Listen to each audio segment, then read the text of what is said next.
Baik, kami ucapkan selamat pagi, shalom. Shalom. Selamat datang. Kita bersyukur kita sudah di tempat ini. Kita siapkan hati kita untuk kita memulaikan ibadah kita pada pagi hari ini.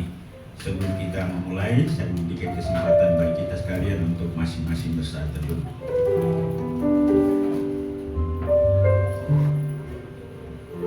Mazmur nomor 105 ayat 1 sampai ayat yang ketiga, pemazmur berkata, "Bersyukurlah kepada Tuhan, serukanlah namanya, perkenakanlah perbuatannya di antara bangsa-bangsa, bernyanyilah baginya, bermazmurlah baginya, percakapkanlah segala perbuatan yang ajaib, berbegalah di dalam namanya yang kudus, biarlah bersuka hati orang-orang yang mencari Tuhan." Haleluya.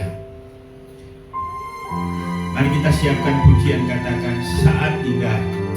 Biarlah pada pagi hari ini adalah momen atau saat yang terindah dalam hidup kita, di mana kita bersama-sama selalu keluarga Allah berkumpul menghadap Tuhan, bernyanyi, memuji dan memuliakan nama Tuhan.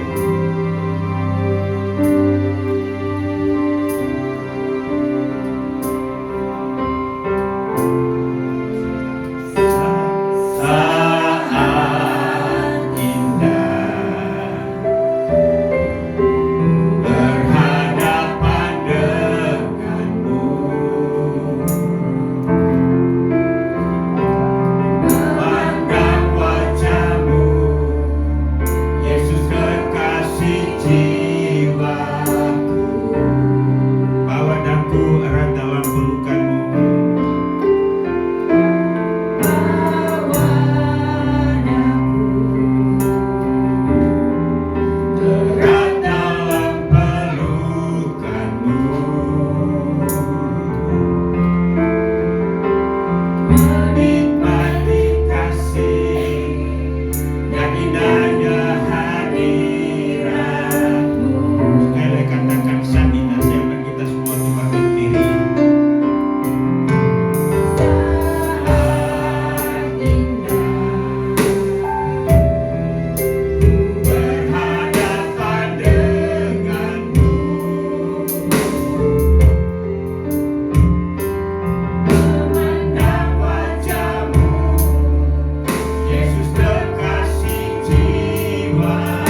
hati kami, niat dan kerinduan kami. Kami datang untuk menyembah-Mu bersama-sama selaku keluarga Allah. Bersyukur dan berterima kasih karena pribadi-Mu yang ajaib, perbuatan-perbuatan-Mu yang luar biasa dalam hidup kami. Karena itu Tuhan, biarlah hari ini kami dapat menikmati persekutuan yang indah bersama Tuhan. Mohon urapan bagi setiap hamba-hamba-Mu, apapun bagian pelayanan yang dilakukan hari ini, biarlah pelayanan ini dipersembahkan untuk kemuliaan Tuhan. Dan setiap kami yang hadir pada pagi hari ini memperoleh lawatan daripada Tuhan. Terima kasih Tuhan. Ibadah kami pada pagi hari ini dari awal pertengahan hingga selesainya, kami tabiskan dan kami buka hanya dalam nama Allah Bapa, Allah Anak, dan dalam tuntunan dan pimpinan Roh Kudus. Haleluya. Sama-sama kita katakan amin.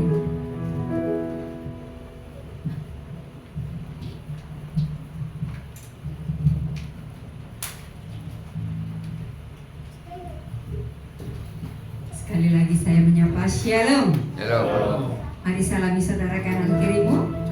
Kita lanjutkan ibadah kita. Mari kita angkat satu ujian, katakan, ajarku berdiam dekat di hatimu. Karena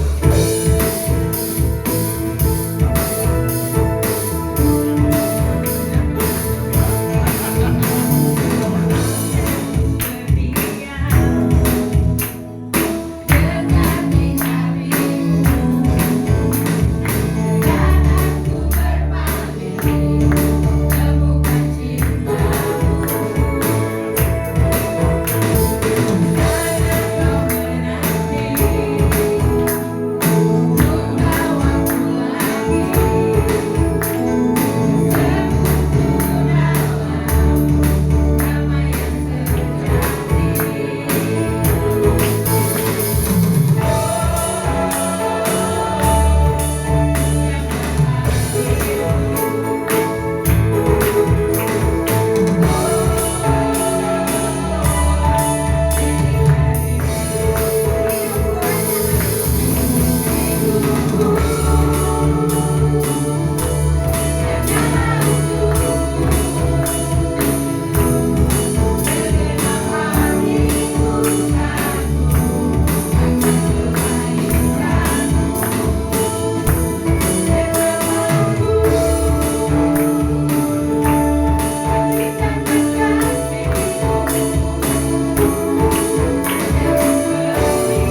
Mari kita siapkan hati kita. Kita angkat satu pujian, katakan seperti rusa yang haus, rindu aliran sungaimu.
Ku lebih dekat lagi.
kami.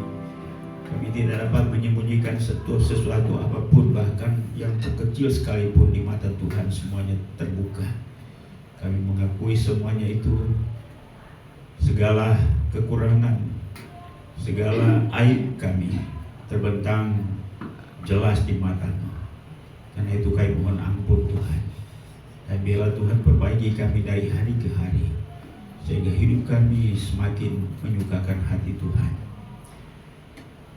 Puji-pujian hari ini adalah merupakan ekspresi hati kami, jiwa kami, hidup kami yang mengagungkan dan memuliakan Engkau.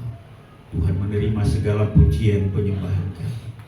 Biarlah semuanya itu menyukakan hati Tuhan, dan kami sendiri menikmati sukacita dan kegembiraan. Bahkan kami diteguhkan melalui puji-pujian. Kini tiba saatnya kami akan belajar firman. Kami mohon Tuhan berkenan untuk bicara kepada kami.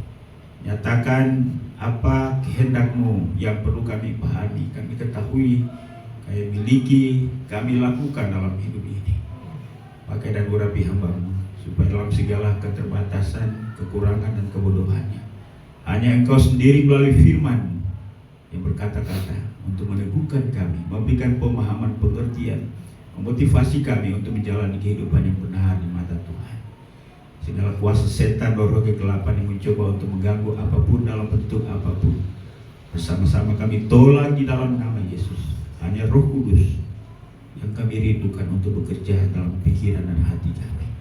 Terpujilah nama-Mu, inilah doa kami. Hanya dalam nama Yesus Tuhan dan Juru Selamat kami, firman yang hidup. Kami sudah berdoa kepada Bapa di surga. Haleluya. Amin. Baik, puji Tuhan, silakan duduk.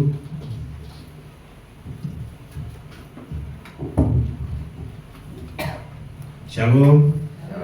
Selamat pagi Bapak Ibu jemaat yang kekasih dalam Tuhan Yesus.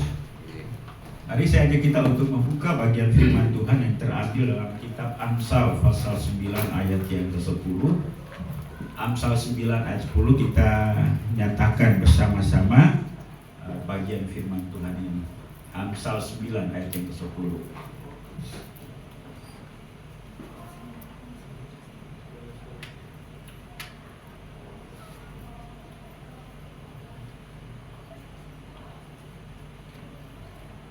Ya, ada di screen di depan. Mari kita nyatakan bersama-sama. 1, 2, 3.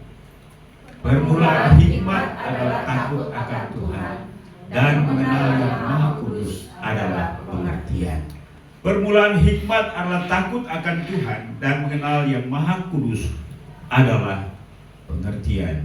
Bapak Ibu, tema kita bulan ini adalah berpeganglah pada pengajaran yang benar. Minggu lalu kita sudah awali tentang sumber pengajaran yang benar, yaitu firman Allah. Memang saya bermaksud bahwa pelajaran kita adalah merupakan respon terhadap beberapa hal yang muncul, yang warawiri di media sosial yang kita miliki. Karena itu ini adalah merupakan warning atau peringatan bagi setiap kita bahwa ISBE paham pengajaran yang mengatasnamakan pengajaran Kristen itu akan terus bermunculan dari waktu ke waktu. Karena itu kita harus memiliki dogma atau pengajaran yang kuat, sehingga kita tidak gampang untuk diombang-ambingkan oleh rupa-rupa pengajaran. Itulah awasan Paulus kepada Timotius, ya, bahkan juga kepada orang Kristen. Kalau kita tidak memiliki pemahaman yang benar tentang apa saja yang diajarkan, tema-tema atau subjek yang diajarkan oleh Alkitab, bagaimana kita mencoba untuk membandingkan mana yang benar dan mana yang salah. Karena itu sekali lagi, kita harus memiliki konsep atau pemahaman yang benar tentang apa saja yang diajarkan oleh Alkitab. Nah, hari ini kita akan belajar tentang Tuhan. Kalau ada sebuah pertanyaan, benarkah kita sudah mengenal Tuhan dengan benar, dengan sungguh? Kalau pertanyaan seperti itu diajukan kepada Pak Cesar, bagaimana? Sudah kenal? Belum. Memang tidak bisa, tidak ada seorang pun, seorang teolog sekalipun tidak mungkin berdiri dan membusungkan dada dan berkata saya sudah mengenal Tuhan. Karena pengenalan akan Tuhan tidak hanya pengenalan dalam kepala kita, ya, pengenalan dalam batin kita, tetapi juga dalam bagaimana relasi kita dengan Tuhan. Karena itu adalah merupakan klimaks daripada pengenalan akan Tuhan. Kita berkata kita mengenal Tuhan, tapi sikap hidup kita tidak selaras dengan kehendak Tuhan, itu juga tidak benar. Karena itu inilah yang perlu kita pahami dan kita perlu mengerti. Nah, Bapak Ibu dan Saudara, saya menggarisbawahi pada kalimat yang kedua, dan mengenal yang Maha Kudus adalah pengertian, ya. Jadi pengenalan itu merupakan hikmat juga, ya. Dan kemudian setelah kita mengenal Tuhan, kita mengasihi Tuhan dan kita takut akan Tuhan. Inilah kesimpulan dari pernyataan ayat yang baru kita baca tadi. Bapak Ibu dan Saudara,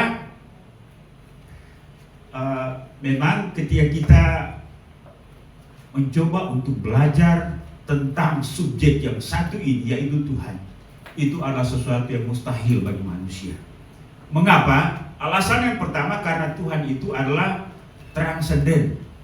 Transenden artinya ialah bahwa Tuhan itu di luar jangkauan pemikiran. Tuhan itu jauh di luar nalar manusia. Jadi tidak ada indera manusia yang bisa menangkapnya. Katakanlah mencoba untuk mempelajari Tuhan secara empiris melalui metode ilmu pengetahuan dan teknologi, itu tidak bisa. Hanya Tuhan sendiri yang dapat menolong kita untuk dapat mengenal dirinya. Inilah pernyataan yang harus kita miliki, konsep yang harus kita miliki.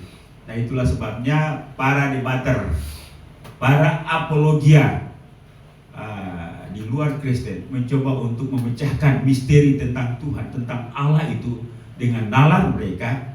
Lalu kemudian pada akhirnya mereka mencoba untuk mendebat pernyataan-pernyataan Alkitab seolah-olah mereka paham tentang apa yang mereka perdebatkan.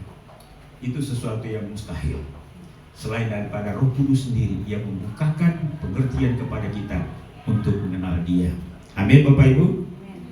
Alkitab menempatkan pengenalan akan Tuhan sebagai pengertian yang utama tertinggi, ya. Jadi sebelum manusia mengenal, memahami, mengerti apapun, bahkan termasuk dirinya, hendaklah yang pertama ia mengenal akan Tuhan. Kunci manusia untuk mengenal semua hal yang harus ia kenal dalam dunia ini adalah mengenal akan Tuhan.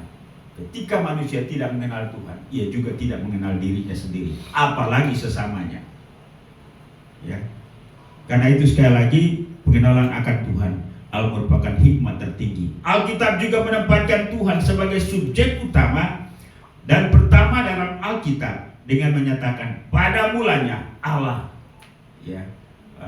Memang ini kalimat ini sisi lain ialah nyambung, ya. Pada mulanya Allah menciptakan. Tapi bagi saya memiliki dua pemahaman. Yang pertama, pada mulanya Allah. Artinya ialah bahwa sebelum segala sesuatu ada, sebelum kita berpikir tentang segala sesuatu yang real, baik itu di surga maupun di bumi, Allah lah yang dulu bereksistensi atau berada. Allah berada di dalam keberadaannya.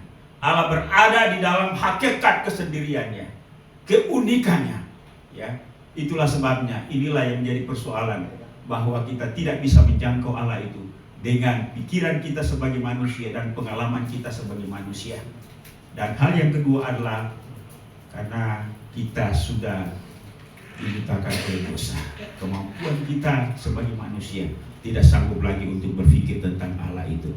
Bahkan ya kita juga tidak bisa bersikap dengan benar terhadap Allah.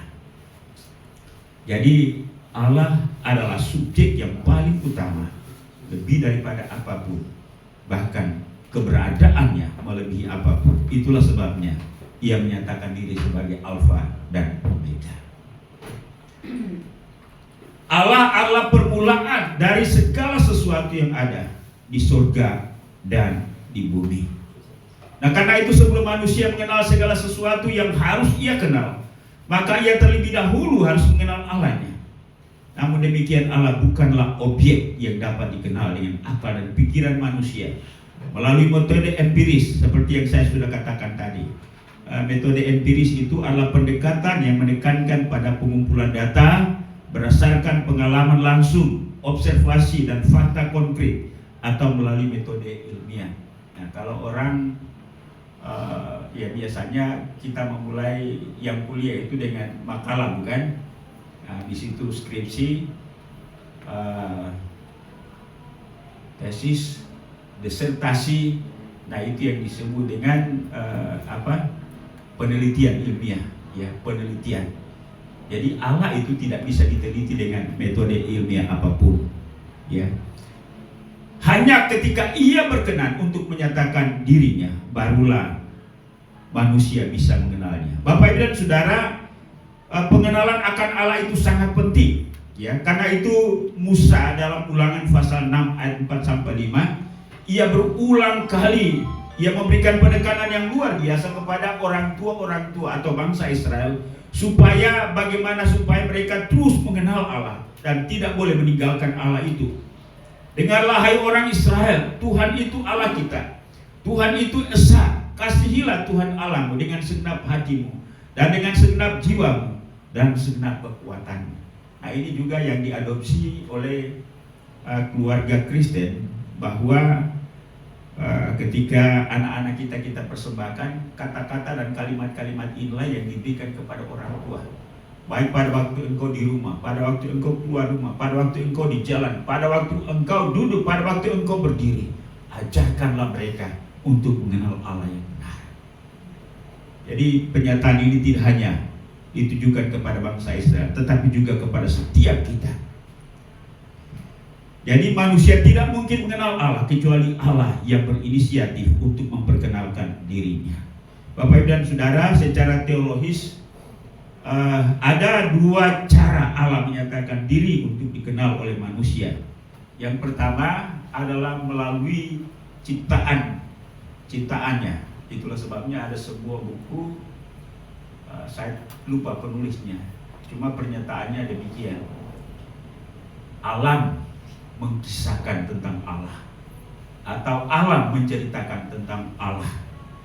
Dan Rasul Paulus kepada sidang jemaat di Roma dalam Roma pasal 1 ayat 9 sampai 10 berkata, karena yang dapat mereka ketahui tentang Allah nyata bagi mereka, sebagai Allah telah menyatakannya kepada mereka, sebab apa yang tidak nampak daripadanya, yaitu kekuatannya yang kekal dan keilahiannya, dapat nampak kepada pikiran dan karyanya sejak dunia diciptakan, sehingga mereka tidak dapat berdalih. Jadi ini pernyataan umum. Jadi siapapun tidak bisa menyangkali Allah, walaupun mungkin mereka belum memperoleh wahyu khusus, ya. Nah, ada dua cara Allah menyatakan dirinya. Sedangkan yang kedua disebut sebagai pernyataan khusus atau wahyu khusus, yaitu melalui pribadi Kristus. Yohanes 14 ayat 9 dan 10 berkata, barang siapa telah melihat aku, ia telah melihat Bapa. Aku di dalam Bapa dan Bapa di dalam aku.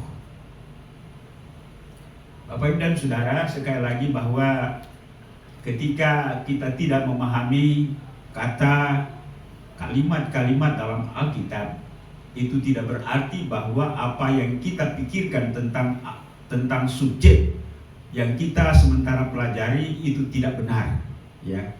Kalau orang rasionalisme, ketika dia mencoba untuk belajar sesuatu dan sesuatu yang ia pelajari dianggapnya tidak masuk akal, maka apa yang dipelajarinya itu teori atau pernyataan atau hakikat dari apa yang dipelajarinya itu tidak benar, ya.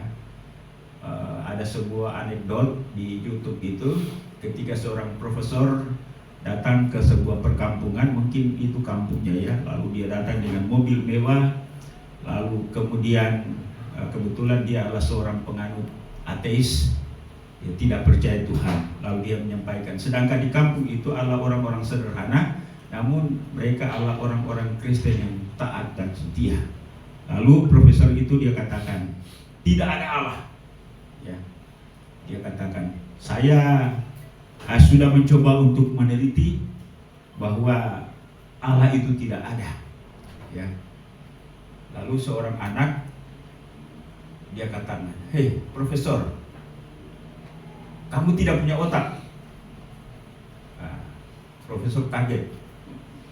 "Kamu bilang saya tidak punya otak?" "Ya, mana otakmu?" Profesor tidak bisa jelaskan ketika anak itu tanya, "Mana otakmu?" "Ya, otak saya ada di kepala. Tapi coba tunjukkan kepada saya otakmu itu." Ya, itu anak.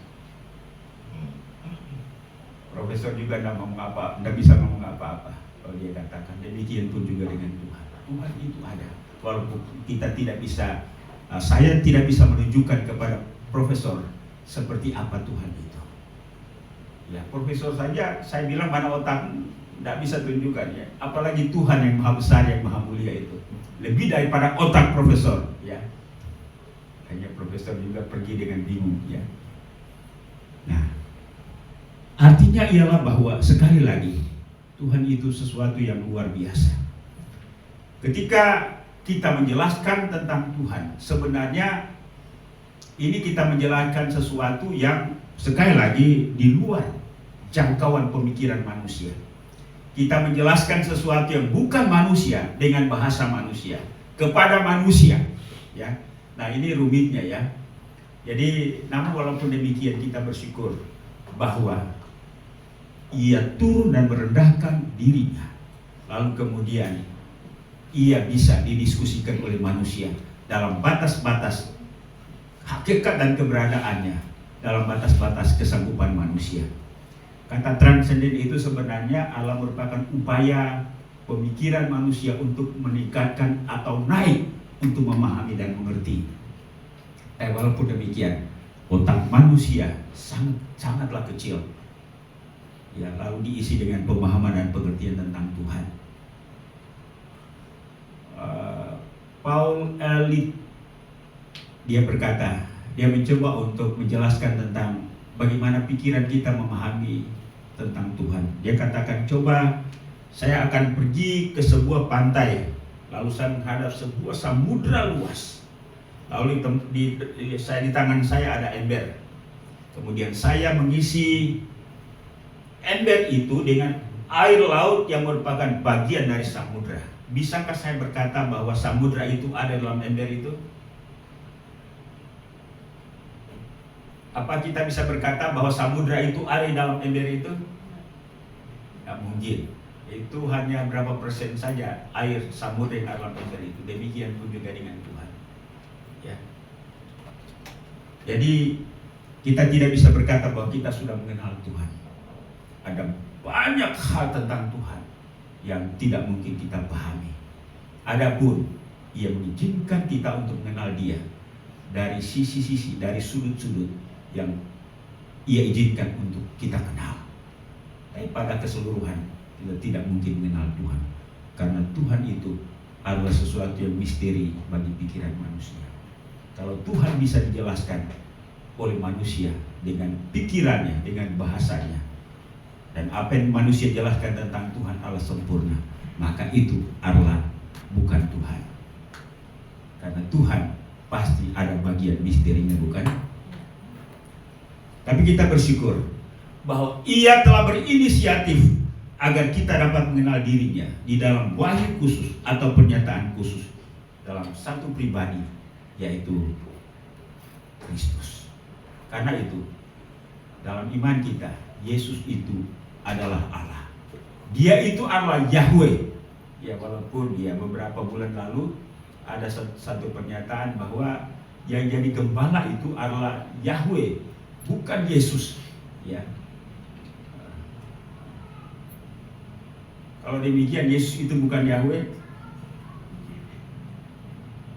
Ya, memang hari-hari ini kita belum belajar secara detail tentang ungkapan atau nama-nama Allah. Ada Yahweh, ada Elohim, dan lain-lain sebagainya. Tapi ya kita belajar. Ya, Paulus berkata, yang kukehendaki ialah mengenal Dia. Inilah kerinduan kita. Bukankah semakin mengenal, maka kita semakin mengasihi. Ketika kita mengasihi, maka kita pasti mempersembahkan yang terbaik bagi Tuhan, bukan? Ya.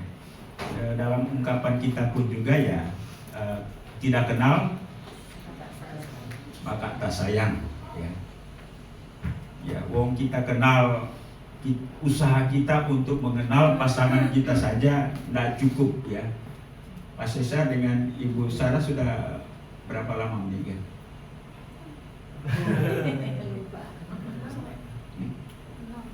Nah, sudah kenal Pak Sesar dengan benar? Ya. Ya. Kalau di presentasi berapa persen kira-kira? 70. Tapi yang 30 itu yang masalah kan? Ya. Artinya ialah bahwa pengenalan kita, keterbatasan kita sebagai manusia dalam mengenal sesuatu, ya masih terus. Ya, apalagi pengenalan kita akan Tuhan, pencipta kita, yang mencipta kita, yang mencipta pikiran kita, yang menciptakan potensi dalam diri kita untuk mengenal Dia. Lalu banyak orang yang tidak paham tentang Tuhan mencoba untuk mengingkari bahwa itu tidak benar. Ya. Kasihan. Ya. Karena itulah sikap kita. Selain dengan kerendahan hati, kita berkata kepada Tuhan, Tuhan tolong saya untuk semakin mengenal-Mu, agar saya semakin mengasihi. Walaupun banyak orang mengingkari Yesus sebagai Allah, sebagai Tuhan, tetapi Yesus dalam ungkapan-ungkapannya ya kepada kita melalui firman Allah, melalui Alkitab, menyatakan itu dengan tepat. Barang siapa telah melihat aku, ia telah melihat Bapa. Aku di dalam Bapa dan Bapa di dalam aku. Sekali lagi, kata anak, kata Bapa ini adalah kata yang hari-hari kita ucapkan. Ya. Dan kata-kata ini mencoba untuk menjelaskan tentang hakikat daripada Tuhan itu, hakikat daripada Allah itu. Ya, bukankah kata-kata ini yang kadang-kadang membingungkan? Ya, seperti Tritunggal dan lain-lain sebagainya. Sehingga membuat orang berpikir orang Kristen punya 3 Allah. Ya. Lalu kemudian orang Kristen mencoba untuk menjelaskan bahwa itu tidak seperti itu, tidak seperti yang dimaksud. Ya.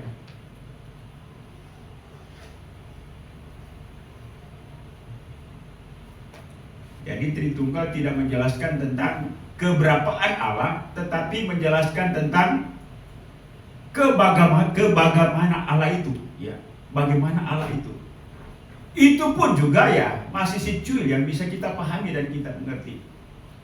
Itulah sebabnya atas semua misteri ini mendorong kita untuk selalu rindu bahwa pada akhirnya nanti ketika kita berjumpa muka dengan Dia, barulah rasa penasaran kita, keingintahuan kita yang besar itu dapat terpuaskan.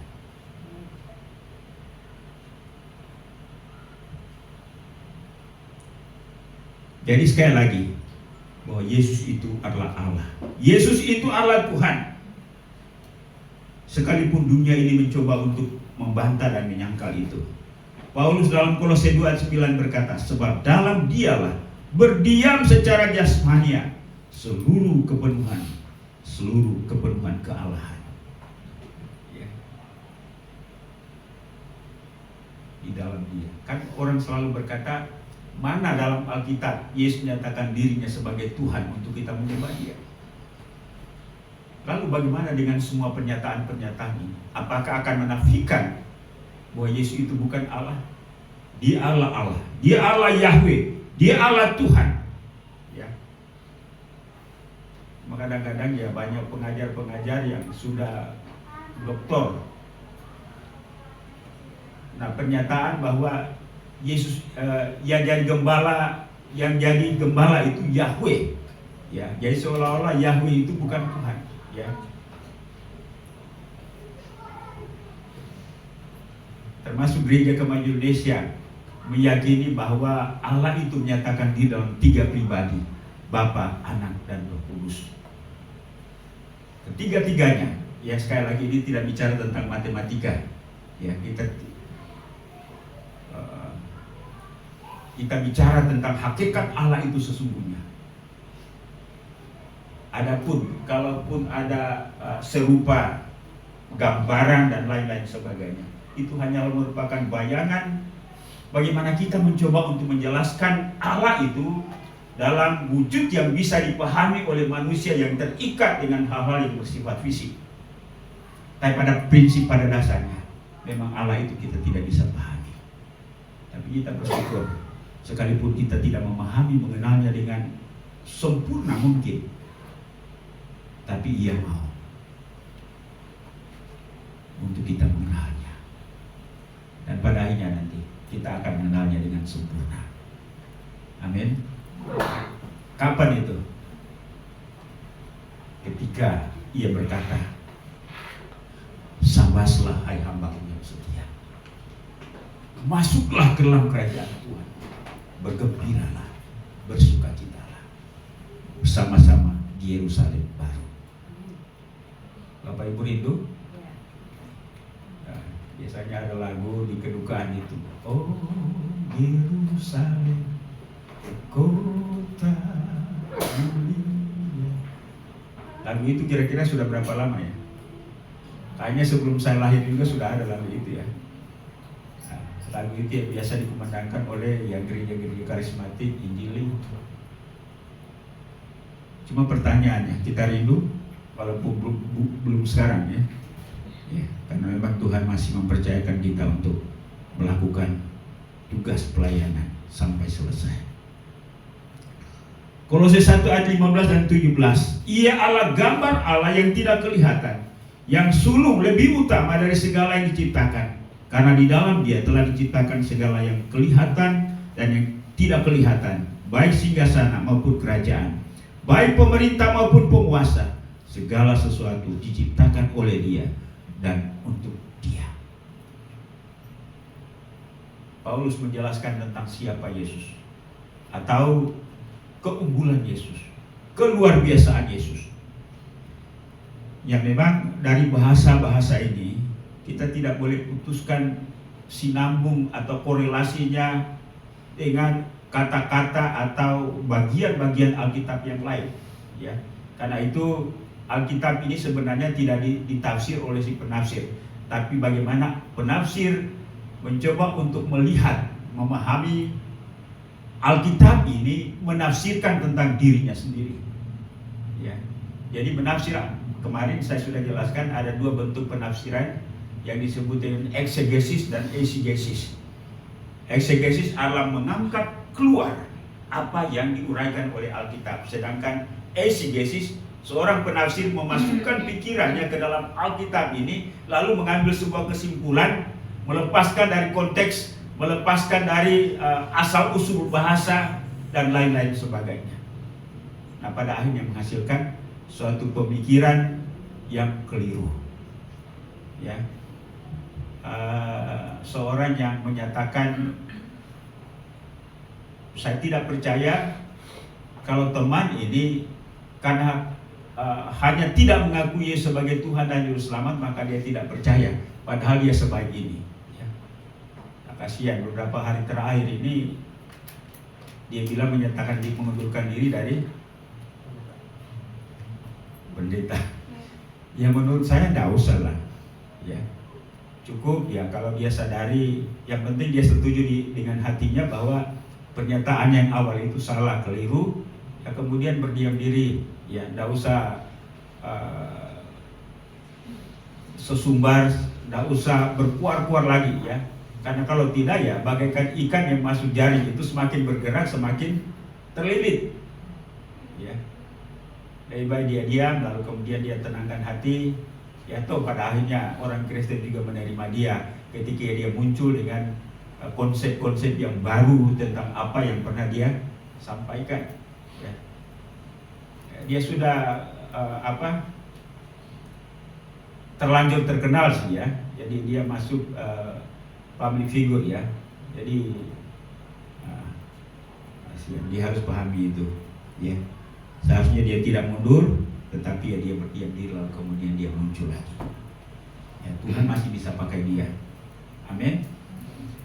Ya, konon kabarnya bahwa ini sebenarnya bukanlah sebuah sekte, tetapi sebuah pemahaman yang bisa orang-orang tersebut, pemikiran tersebut bisa ada di gereja mana saja. Ya, orang-orang seperti ini. Ya. Mungkin juga bisa ada di Kema Injil ya. Ya. Nah, karena itu ya memang sekali lagi belajar tentang Tuhan, belajar tentang Alkitab, ya harus hati-hati ya. Ya karena itu ya sekali lagi Bapak Ibu, ketika kita belajar di depan, belajar bersama-sama di dalam lingkungan gereja Kema Injil ini, ya jangan diam-diam saja. Kalau ada sesuatu yang saya ucapkan dianggap salah, ya pulang lalu Pak tolong dulu. Tadi Pak ngomong ini menurut saya salah, itu tidak apa-apa. Daripada diam-diam penasaran, lalu kemudian ya cap saya sesat, padahal belum tentu sesat. Kita kan perlu diskusi dulu kan. Saya perlu membela diri, membela apa yang saya nyatakan. Ya kalau saya salah, ya kita kan harus berubah ya. Jadi sekali lagi kita mengenal Allah, mengenal Tuhan di dalam Kristus. Dia Allah pencipta ya. Jadi pernyataan Kolose, ia adalah gambar Allah yang tidak kelihatan, yang sulung lebih utama dari segala yang diciptakan.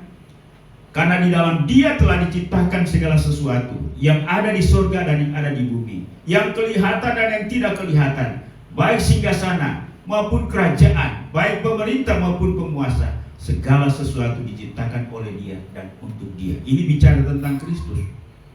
Ia ada terlebih dahulu dari segala sesuatu, dan segala sesuatu ada di dalam Dia. Lalu kemudian konsep ini, ide ini dinyatakan oleh Yohanes juga dalam Yohanes 1 ayat 3. Segala sesuatu dijadikan oleh Dia, dan tanpa Dia tidak ada sesuatu pun yang telah jadi dari segala yang telah dijadikan. Menyimpulkan pernyataan-pernyataan ini, ya ini kan bicara tentang Kristus ya. Apa kesimpulan kita kira-kira dari pernyataan ini? Apakah Yesus itu bukan Tuhan? Apakah Yesus itu bukan Allah? Tidak mungkin ya. Walaupun Dia sendiri tidak berkata akulah Tuhan ya.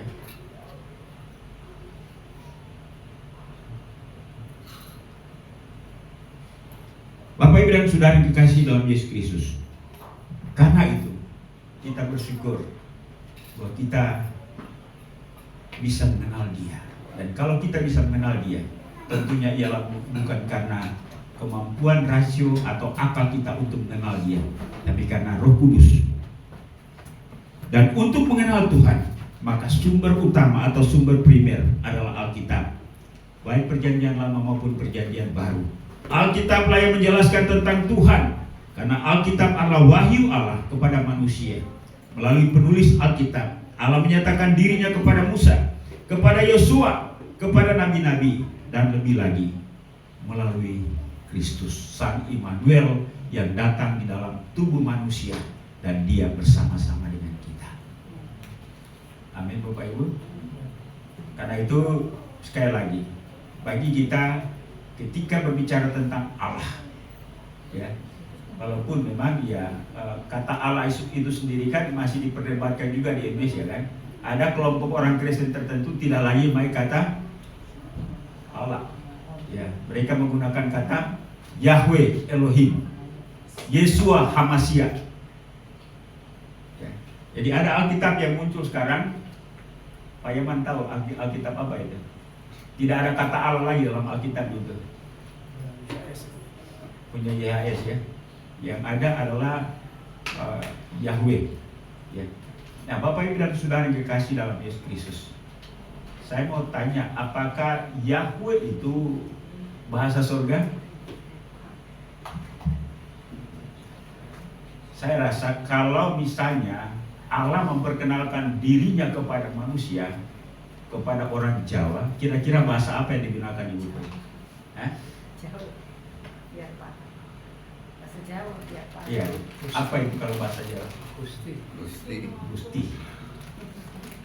Kalau kepada orang Batak?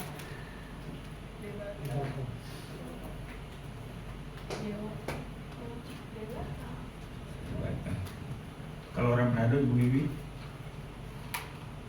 Masih ada bahasa tanah nggak Ibu? Nggak ada ya? Ya. Artinya ialah bahwa Allah tidak mengikat dirinya, mengkungkung dirinya dalam satu kata. Allah menyatakan kata supaya kita memahami artinya, ya. Ya memang bisa benar bisa salah, ada pernyataan apalah arti dari sebuah nama, tapi nama itu juga penting, ya. Tapi yang saya ingin katakan sekali lagi, yang lebih utama adalah apa makna daripada kata itu, ya. Pak Yaman, kalau misalnya pertama kali Allah menyatakan diri kepada manusia melalui orang hias, kira-kira kata apa? Itu nama Tuhan di sana. Nah, nama Tuhan, ya. Ya sekalipun mungkin itu sudah melalui proses sejarah budaya, ya. Tapi sekali lagi bahwa Tuhan datang di dalam dunia berkontekstualisasi dengan sebagian, ya, tidak seluruhnya. Tuhan berkontekstualisasi dengan budaya manusia. Ketika Musa disuruh oleh Musa untuk memimpin bangsa Israel keluar dari tanah Mesir, Musa kebingungan. Nah, ini saya memimpin satu bangsa, Tuhan yang menyuruh saya. Nah, kalau saya ditanya Tuhan yang mana, siapa namanya, untuk menjelaskan kepada mereka, kan Tuhan bilang, ya, aku adalah aku. Tuhan tidak menyebut nama. Adapun kata Yahweh, Elohim dan lain-lain sebagainya itu memang ya bahasa Ibrani yang memiliki makna yang dimengerti oleh orang Ibrani. Karena itu sekali lagi bahwa Tuhan tidak terlalu kaku untuk menyatakan dirinya kepada manusia. Karena itu kita bersyukur bahwa kita memahami dan mengerti Tuhan itu, mengenal Tuhan itu dalam budaya dan bahasa kita, ya. Makanya kita tidak dipaksa untuk tahu, hafal bahasa Ibrani atau bahasa Yunani, ya. Jadi Tuhan itu sungguh luar biasa. Tapi walaupun demikian, saya rasa bahwa sampai hari ini saya masih tetap menyembah Tuhan yang benar, melayani Tuhan yang benar, memuji Tuhan yang benar, yaitu Tuhan pencipta langit dan bumi, yang kita kenal juga sebagai Allahnya Abraham, Ishak dan Yakub. Dan Allah lebih lagi menyatakan dirinya melalui manusia, yaitu manusia Kristus Yesus. Amin. Jadi ya mari kita memahami dalam pikiran kita yang sederhana, jangan gampang diombang-ambingkan. Nah, kalaupun ada sebuah ajaran baru, Paulus berkata kepada jemaat di Galatia, sekalipun seorang malaikat turun dari surga lalu menyampaikan Injil yang lain, Paulus bilang apa? Terkutuklah dia. Karena itu mari kita setia dengan pengajaran yang kita sudah miliki. Akan ada muncul konsep-konsep, pemahaman-pemahaman, isu-isu yang baru, hal-hal yang berkaitan dengan iman kekristenan. Tapi mari kita bandingkan itu dengan apa kata Alkitab.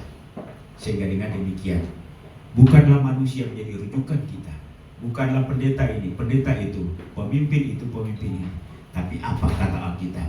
Karena itu segala sesuatu kembali kepada apa Alkitab. Dalam perjalanan kekristenan munculnya banyak ajaran-ajaran, ada sebuah pernyataan untuk kembali kepada Alkitab, back to Bible. Karena Alkitab ini Allah kebenaran yang memiliki otoritas lebih daripada pengalaman manusia. Sekalipun ada banyak orang yang sudah pergi ke surga, bermimpi melihat tentang surga, tapi ukurannya ialah sekali lagi Alkitab. Tuhan memberkati kita sekalian. Amin. Baik, pemain musik ke depan.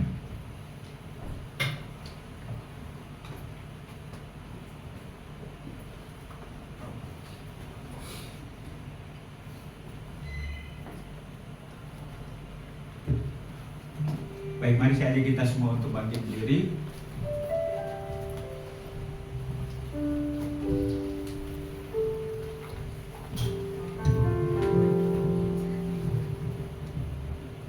Kita akan pujian, katakan, Tuhan, ku mau menyenangkan-Mu.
surgawi, kami sudah mendengar firman Tuhan hari ini yang merefresh kembali pikiran dan hati kami, yang sudah banyak mendengar, menampung berbagai informasi di sosial media yang kami baca, yang kami amati Tuhan.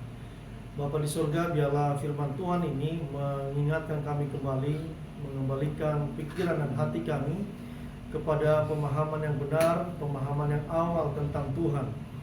Dan biarlah melalui keterbatasan kami memahami Engkau, kami semakin berserah dan kami membaca Alkitab yang kami punya untuk semakin mengerti, semakin memahami Tuhan yang sebenarnya, yang mungkin di pikiran kami jauh, tetapi Tuhan berusaha untuk mendekati kami, untuk mengasihi kami, untuk menjawab setiap pergumulan kami, untuk mengerti setiap isi hati kami, mengerti kekecewaan kami, mengerti duka cita kami, dan itulah Tuhan yang kami sembah.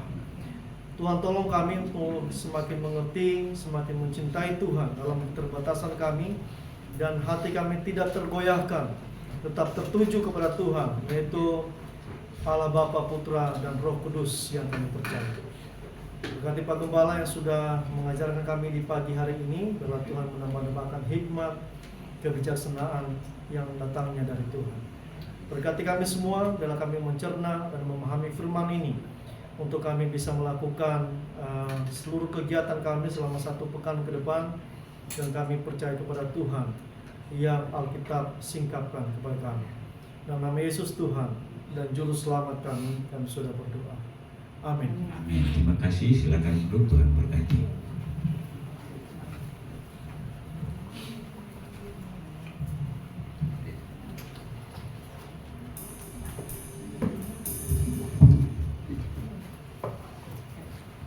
Kita akan memberikan persembahan. Saya mengundang Erika untuk bawa kotak persembahan. Sebelum persembahan dijalankan, saya akan membacakan satu ayat di dalam firman Tuhan. Dalam Mazmur 3 ayat 9 dan 10. Muliakanlah Tuhan dengan hartamu dan dengan hasil pertama dari segala penghasilanmu, maka lumbung-lumbungmu akan diisi penuh sampai berkelimpahan, dan bejana pemerahanmu akan meluap dengan air buah anggurnya. Mari kita satu dalam doa. Bapa yang baik yang kami kenal di dalam nama Tuhan Yesus, terima kasih Tuhan, Kau menyertai kami, Kau memimpin kami, bahkan Kau memelihara setiap kehidupan kami dengan sempurna. Kami percaya Tuhan, bahwa setiap yang Tuhan kerjakan dalam kehidupan kami, itulah yang terbaik bagi kami. Terima kasih Tuhan, pada saat ini kami rindu memberi sebagian dari apa yang Tuhan sudah berikan kepada kami. Biarlah Engkau mensuci kuduskan tangan-tangan kami, tangan-tangan yang memberi Tuhan. Biarlah Engkau juga memberkati setiap tangan-tangan yang mengelola daripada keuangan ini. Engkau memberikan hikmat yang daripada Tuhan. Terima kasih, pakailah persembahan ini untuk memperluas kerajaan-Mu ya Tuhan. Terima kasih Tuhan, kami akan memberi dengan penuh sukacita di dalam nama Tuhan Yesus. Haleluya. Amin. Kita buka di dalam buku Kemenangan Iman nomor 247 ayat 1 dan 2. Tuhan mau sertai hamba.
segera menyelesaikan ibadah ini, mari saya undang kita semua untuk bangkit berdiri. Kita nyanyi nomor 300 dalam nyanyian Kemenangan Iman. Kita nyanyi ayat yang pertama dan ayat yang ketiga.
Karena kami tahu bahwa kalau ibadah ini dapat berjalan dengan segala baik dari awal pertengahan hingga selesainya ini, semua karena kasih setia dan anugerah Tuhan.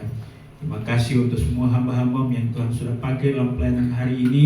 Apapun bagian pelayanan yang kami sudah lakukan, kami persembahkan itu untuk kemuliaan Tuhan.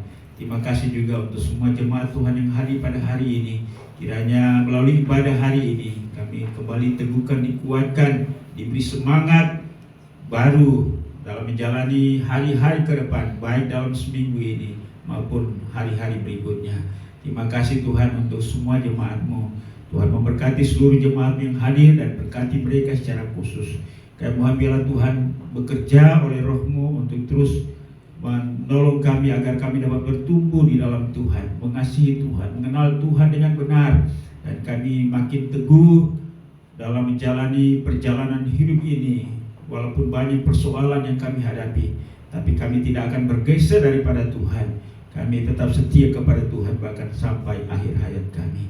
Berdoa untuk pertumbuhan iman rohani daripada seluruh jemaat Maturia. Biarlah pengenalan dan cinta kasih akan Tuhan semakin kokoh kuat. Demikian pun juga Tuhan, kehidupan rumah tangga, hubungan suami istri, anak orang tua, adik kakak. Kini Tuhan tolong kami dengan perbedaan-perbedaan yang kami alami, yang kadang-kadang menimbulkan gesekan.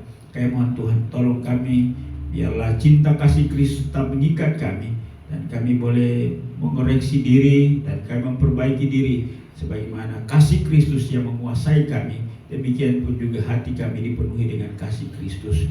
Tuhan, kami berdoa juga untuk jemaat Tuhan dalam pekerjaan mereka.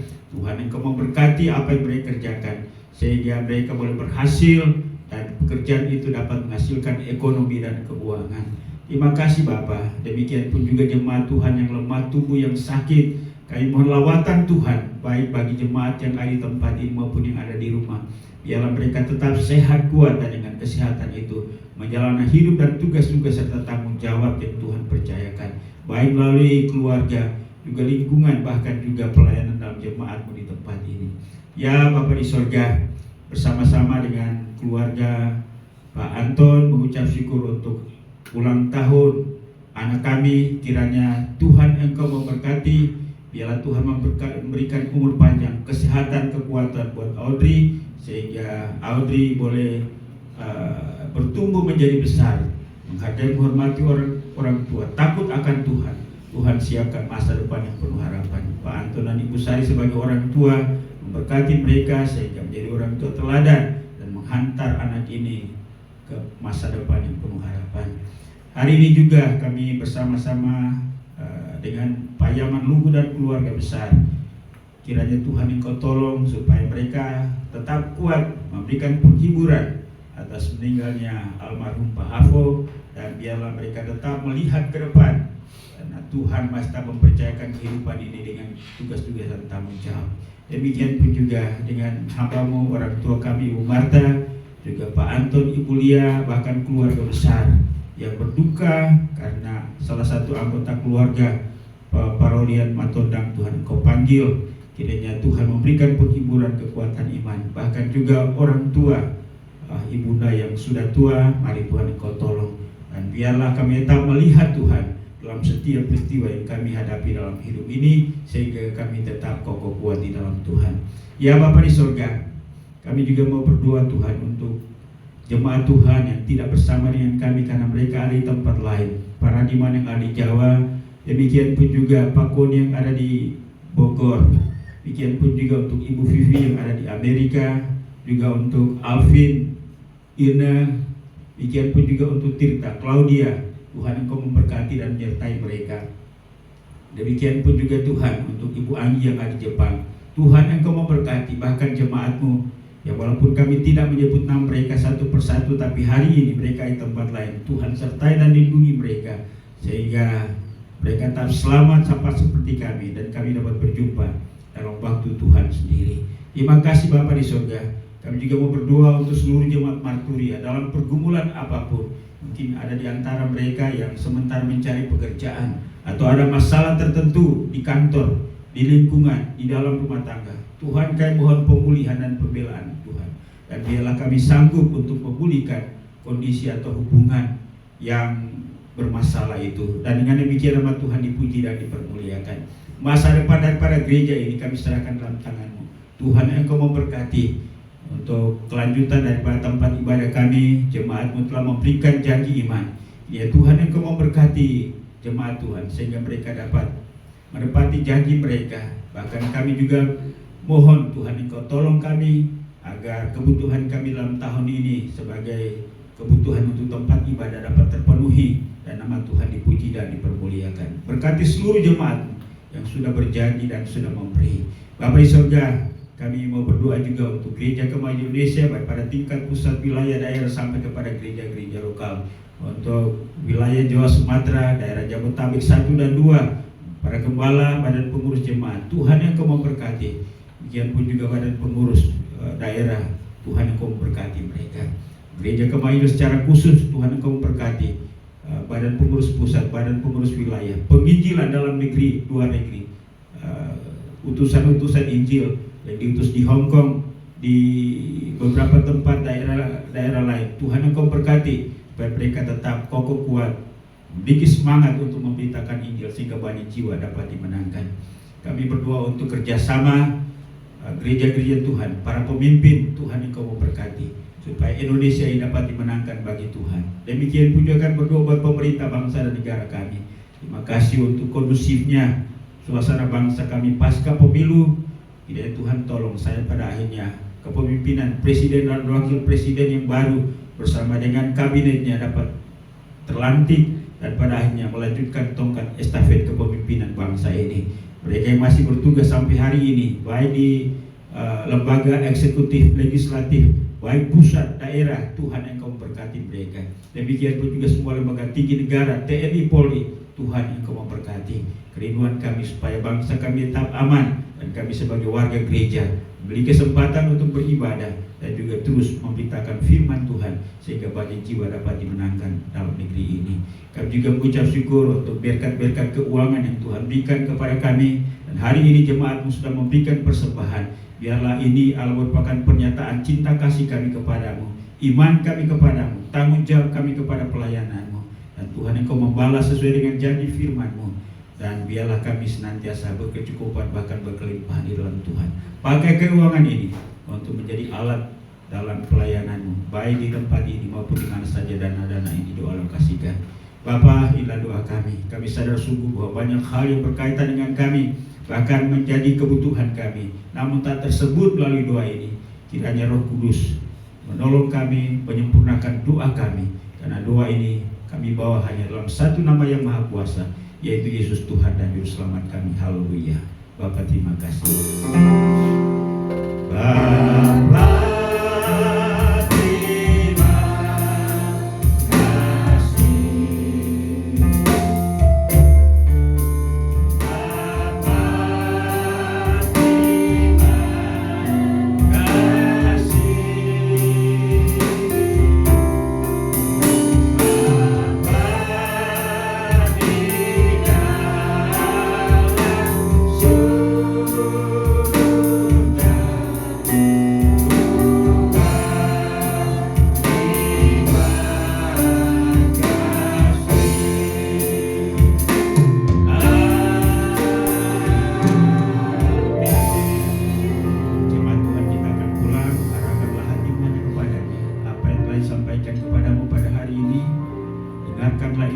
Terimalah itu, renungkan dan lakukanlah itu dalam segala kehidupanmu. Dan biarlah kasih karunia daripada Allah Bapa, anugerah dan damai sejahtera dalam nama Tuhan Yesus, pimpinan penghiburan pertolongan Roh Kudus, melindungi, meneguhkan, memberkati engkau, baik di rumah, di jalan, di tempat di mana saja engkau beraktivitas. Mulai hari ini bahkan sampai selama-lamanya, Yesus datang untuk menjemput saleh-salehnya. Haleluya. Sama-sama kita katakan amin. Silakan duduk, silakan bersaat teduh. Tuhan memberkati kita sekalian. Sampai berjumpa kembali pada kegiatan-kegiatan ibadah yang lain di waktu-waktu mendatang. Shalom, selamat hari Minggu.